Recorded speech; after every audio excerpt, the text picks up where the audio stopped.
সাহারির পূর্বে জাগতে পারিনি, এমত অবস্থায় না খেয়ে সিয়াম পালন করলে সিয়াম হবে কি? এমত অবস্থায় সাহারি না খেয়ে সিয়াম পালন করলে সিয়াম হবে। সাহারি খাওয়া জরুরি নয়, তবে সিয়াম পালন করা জরুরি। সিয়াম হচ্ছে ফরজ। ইসলামের 5টি বিধান, তার তৃতীয় বিধান হচ্ছে সিয়াম, যা ফরজ।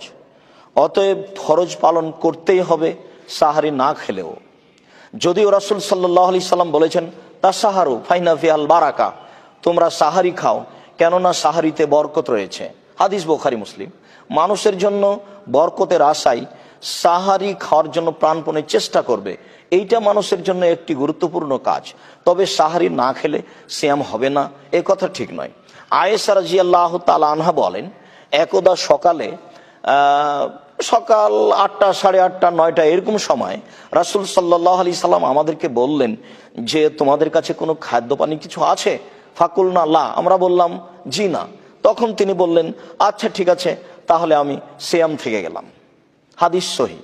সম্মানিত দর্শক মণ্ডলী, যদিও বিষয়টি নফল সিয়ামের ব্যাপারে, তবু আমরা ওই হাদিসটিকে সামনে রেখে বলতে পারি যেহেতু রমজান মাস ফরজ সিয়াম, কাজেই সেহারি না খেলেও তাকে সিয়াম থাকতে হবে।